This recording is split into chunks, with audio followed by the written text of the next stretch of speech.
we would like to celebrate our friends and supporters over at isotope.com, fine makers of audio software for repair, mixing, and mastering. You know their goods: RX10, Neutron 4, Ozone 11, Nectar 4. Chris and I love them, we use them, and we know you'll love them too. Go to isotope.com and check it all out. And to get your discount, use code FRET10 at checkout. Again, it's izotope.com. Please enjoy your day.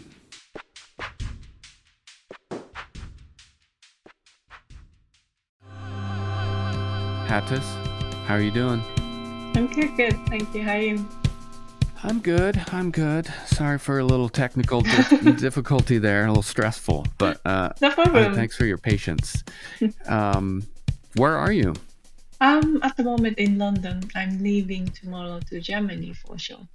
Oh, right. And that's the beginning of a tour, right? Yes. Are you from London? Did you grow up in London? No, I grown up in Japan, and I moved to London just 7 years ago.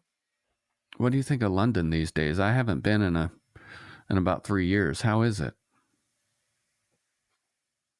My knowledge about London is just for 7 years. Of course, like it changed after COVID, but still, I just in general, I like London. You like the weather there? It's horrible. Well, I mean, that's the problem. I think one of the biggest problem, especially winter season. Since I moved to London, every year I struggle with winter blues yeah. because I mean, temperature-wise, it's quite similar to Japanese winter, but the weather is completely opposite. In Japan, at least every day, sky is blue and air is just crisp. Very nice feeling. Yeah. Yeah. I like London weather, but I'm in Seattle and the weather is exactly the same. Aye. Yeah. I hope you get used to it. I hope you don't have the blues all the time. I got used to it somehow. I moved from California too. So Okay, wow. I predict you'll learn to love it. I really hope that happens, yeah. So you grew up in Japan. What was your relationship with music? I don't have any academic education of music. I just love singing, and I even don't play any instrument properly. Just Okay. I love singing since I was a kid, but according to my family, especially my mom, my singing was quite terrible. And they were always so annoyed, but because my voice was so loud, and then I was so happy. I was so happy when I sing. So but like no one could really stop me. And every day, like when I come back home from the school, like they could tell by my voice. Oh, she's back. I can't imagine a child with your voice is so powerful and so large. I have a small child too. I can't imagine if his voice was that large and he was singing all the time. It would be great. In a lot of ways, it'd be great. But I know they don't mind how it sounds.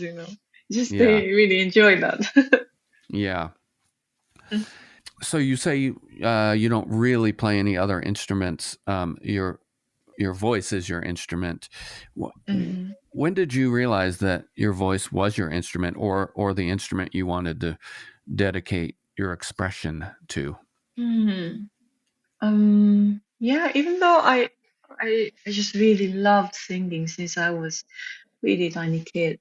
Probably the very important moment for my life when it comes to singing was when I was 15 or 16. I went to Nepal with my mother. She was Japanese teacher who teaches foreign people in Japan. But at that time, she volunteered to Japanese in Nepal, and I was with her for summer holiday. And yeah, she during the trip she took some off for a week, and we tripped to the place is called Lumbini in Nepal, which is Buddha's birthplace. And yeah, and we stayed at the temple of Nam, and it was just very down to earth temple. It wasn't touristy at all, even though it's a birthplace of Buddha. There were, we stayed at quite tiny room in the temple, and some morning I heard some music, like someone was singing. I could hear the sound from outside of the room, and I tried to find where was the singing from. And I found out some tiny room, and when I looked into, I found some female monk was in a room, and she was singing. But I found out later on it wasn't actually singing, but chanting, Buddhist chant. Yeah, but the reason why I thought it's singing was it sounded completely different from Japanese Buddhism chant. Like Japanese Buddhism chant is more rhythmic, but not melodical. It's like down, down, da da down, down, da da down, down, kind of sounds like that. But like her chanting was very much melodic, and then I was completely blown away from that. How powerful her singing was. I mean, she didn't sing so loud, or I'm not even sure if she was a great singer. It was just strong enough for me to realize how strong the human voice is. And then that really grabbed my heart. And yeah, it wasn't like some music with, I don't know, with big orchestra or voice with big choir or anything like that, just only single voice. But it was so beautiful and strong. And I think that was the moment which I realized, yeah, human voice is such special instrument, and I want to sing like her, you know. Yeah. Did you talk to her? Did she know you were listening? I don't think so. I just left. I couldn't even talk to her. It sounded too sacred to me. Right. Yeah. And then you were on a path to singing and using your voice. We're here to talk a little bit about Aura, your record that came out, I believe, last year, but is being re-released on vinyl on Erase Tapes this spring. And you are hitting the road, and you're going to go tour Europe and the US, and I think Canada. I'm not quite sure. And this record, for one, it's such a beautiful record. And I'm new to it, and I've been listening to it pretty heavily for the last few days. It's a atmospheric blend of Western, classical, Japanese, classical, and folk, and it's sort of got this at times avant-garde and ambient arrangements to these pieces of music. And also, most recent listening, I realize I even hear pop elements. I kind of hear Susie Sue's voice in there. I don't know if it's a tone or a style, but it's just it's a very elaborate record. There's very little dissonance in it. I think that lends to it being a very calming and introspective experience listening, and it also really keeps you focused. It's a great experience, and I love to hear. Thank you. I encourage everyone to stick some headphones on and get in there. And I'm curious, when you were making Aura, Were you aware at the time that you were blending all of these sort of influences and genres, if you will, or unconsciously come from your head? Mm, I think a bit of both it Mm-hmm. was. Um, yeah, I think I've been making music which I really want to listen to Mm-hmm. somehow, because I'm such big fan of human voice, Mm-hmm. and I'm super open to any style of vocalization of human, from really avant-guard to something very pop, as you said. Yeah. And as a voice lover, I just want to listen to some music which shows how great the human voice is. It's just like the moment I fell in love with the voice in Nepal. Right. And outside of the sonic elements Mhm. of this record, is there a message, or is there a concept or a theme you like to put forward? Yeah, my music doesn't have any lyric with it. It's Mm-hmm. actually I decided not to at some Mm-hmm. point especially for this solo project.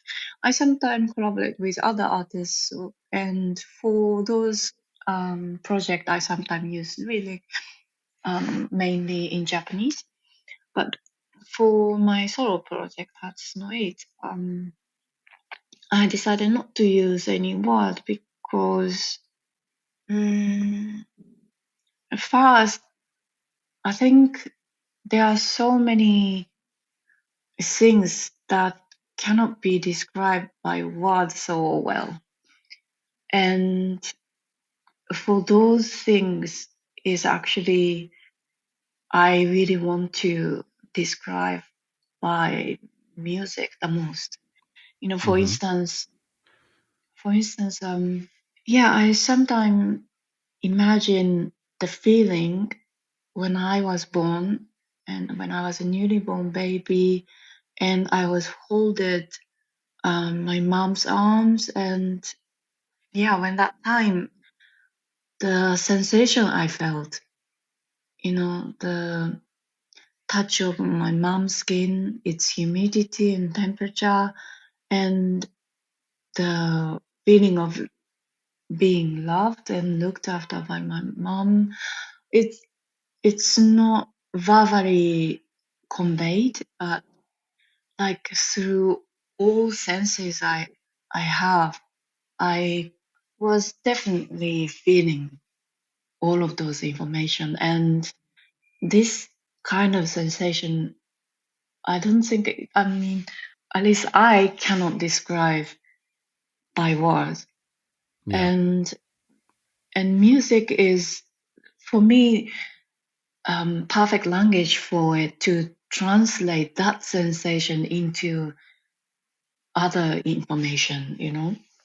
And it's very interesting to see the reaction from the audience when I have live performance, even though I don't use any word, and even though I normally don't really explain what I delivering by each songs, sometimes they really receive them, and sometimes people say, "Yeah, I was crying, but I don't know why." Right. Yeah. That's, to me, that's the best compliment for my music, because that's it. That's the thing I really want to deliver by my music. That sensation. That's an extraordinary connection. And in what I've read about your performances, it sounds Mm. like that, in fact, is the experience, which, of course, I hope to see someday. Um, and also that you bring that up, it made me think maybe we need to redefine what lyrics are. Maybe they're not words. Lyrics maybe don't have to be words. Um, So true. or maybe you're redefining the word lyrics. Well, I'd like to play Jomon. Is that okay with you? Sure. All right, here we go.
That song gets intense. I love that vocal stacking on that song. It's amazing.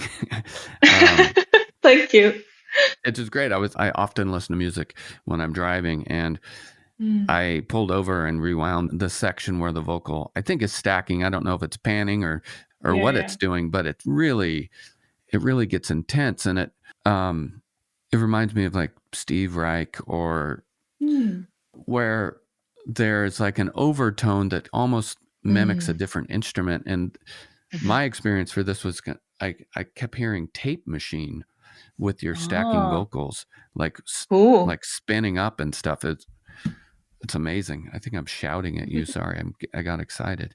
Um, but yeah, I'm curious again. Back to, obviously, voice is your instrument, but to me that is foreign. I play drums primarily, Mm, or guitar or piano a little bit, mm. but voice is definitely not my instrument, and Okay. it's and it's again, it's foreign to me to how you organize and structure Mm, music, because it directly comes from your head. If you're mhm. looking at a Yeah. drum set or a keyboard Mhm, or a fretboard, you can mhm, kind of look at it and it'll trigger maybe a memory of something you've written.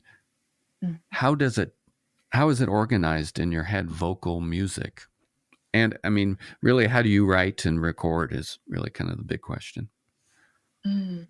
Um, yeah, I mean, of course, you're right. Voice is such a physical instrument, isn't it? Um, I think that was actually the reason why I chose this instrument for my music.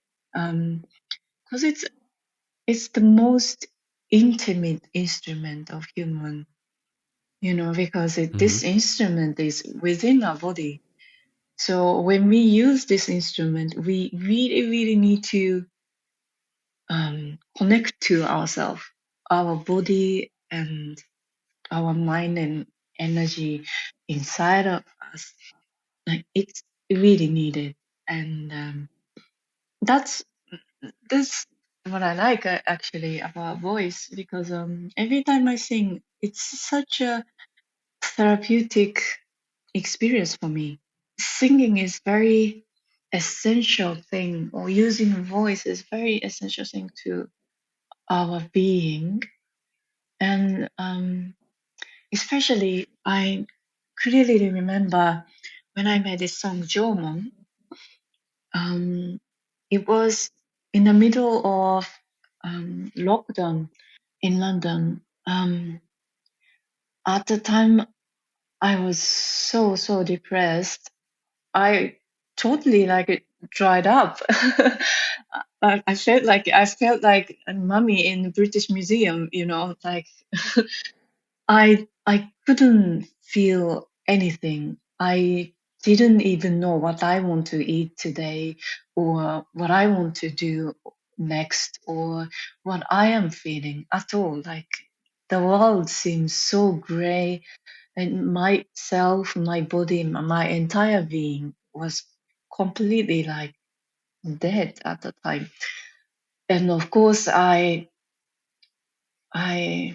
didn't feel like singing at all, and I struggle with making new music, even though we musicians had so much time at the time. And some people deal with the situation very well, because usually they are quite busy for touring, and for the first time almost in their career, they have plenty of time to be in the studio, can be focused.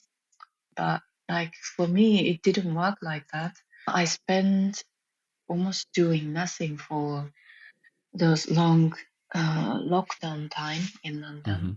I really struggle with that. And but yeah, one day, um, a particular moment changed my state completely. Was when I was sitting in the studio, not be able to do anything. I just looked out of the window, and I found a squirrel was visiting the window. We see those squirrels a lot in London, and they are anywhere. But at the time, I was really, yes, I was just so moved I that I saw them. Um, because I felt like my entire world is just in this like square room. Yeah. That's it. There's no other world, or there's no outside world exists.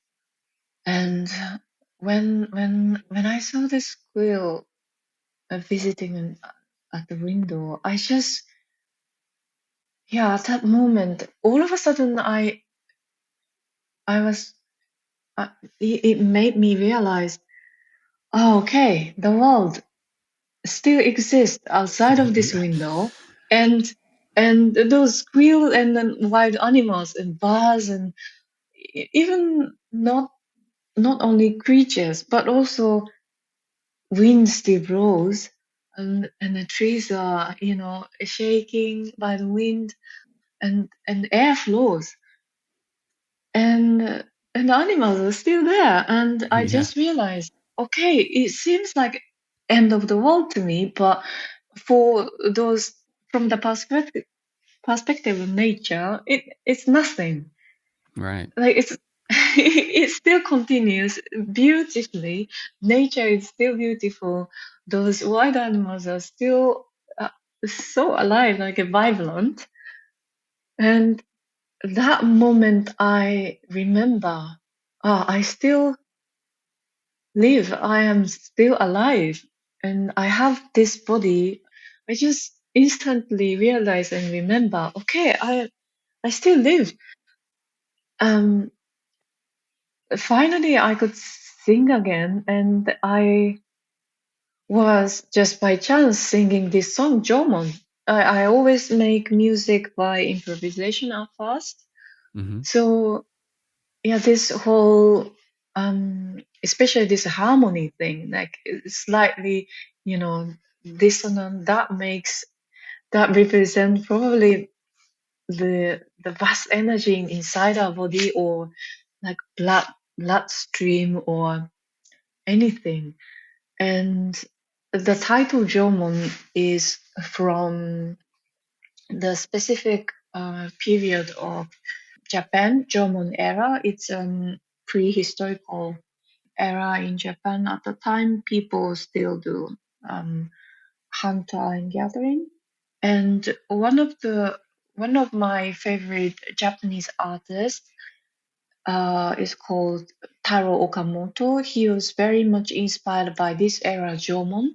At that time, us Japanese people, like, usually been taken as a very minimal, or Zen type of people, very Sure. minimal, simple, calm, yeah, quiet, or something like that. But he says Jomon era, we were opposite.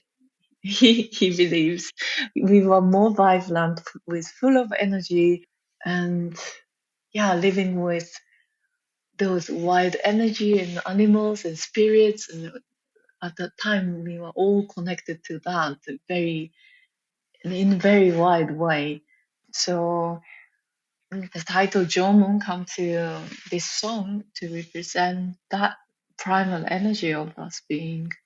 That makes perfect sense now that you've explained that there's so much energy in that song. And as I said earlier, when I thought I was shouting at you, I was pretty excited. So Yeah. now I I know. just really wanted to shout out, we are alive, we are here. Yeah, you perfectly illustrated that. That's great. How do you typically record? Do you go into a big studio? Do you do it at home? Do you split the difference? Before I made this album Aura, mm, how I recorded was like recorded all the melodies separately, at separate time, like and edit kind of thing. Yeah. But like for this album, somehow I didn't feel that isn't the right way to do, because I came to realize doing a live show is key for me to make songs and for me to finish making songs. Even though I started making my songs at studio or at home, but still I know the songs develop so much on the stage, because every time I go on the stage, I try to connect to the energy of the space and also energy floating among the audience. I really try to feel it, and I really try to connect to it and sing. So every time song will be slightly different and being developed by those performances. So why do I record them in a completely different way from what I do on the stage, Yeah. So I decided to record in the setting as close as when I do on the stage. So I did actually use looper as I do on the stage as well. And basically I tried to record them as, I mean, it wasn't actually a live recording, but I recorded them in the studio. But basically, what I did was exactly same as I do as a live show. As you do live. That's interesting, and you can really hear it. This record is so gigantic sounding, and it feels nothing but live to me. So that also that makes perfect sense. And it's interesting that you said that the song isn't finished in the studio; it extends into the live, and that's when the sort of it breathes new life into the song. And in that sense, these pieces of music have eternal life if you keep playing them live, which I think is a very interesting concept, and probably provides you with the energy to be creative and enjoy performing these songs. Yeah, so I really enjoy that process. And when you do perform live, do you typically have people on stage, or is it just you? My live set is typically just me with a loop band. That's it. Very simple. I try to keep it. I try to keep it very simple because for me the most important thing to do live is to focus on the performance itself rather than dealing with those music gears. In the past, I used more effects, or at some point, I was using computer even on the stage. But again, like at some point, I decided not to use them. Kind of like limit my set as simple as possible to make it simple and focus on the moment. Oh, that's great. Do you enjoy? It sounds like you enjoy performing live. What about the touring part? Do you enjoy touring around the world? I love it so much, so much. That's great. Me Yeah, too. it's an ideal life I've dreamed to. That's great. Well, congratulations. And Thank you. congratulations on this record. I hope to see you. I see that you're playing in Seattle, and I think I will be at home, but there's a few other places you're playing in the States. I may be in that city. So Yeah, you I'm should. I'd love to invite you. Yeah, if I know you're near me playing, I'm going. So, well, thank you for your time, and thanks again for this record. It's great. And Thank you. when you get out there on the road, please travel safe. Yeah. And I hope to see you somewhere. Thanks very much. Thanks for your time. It was really fun conversation. Thank you. Thank you. Have a good day. Bye. Ha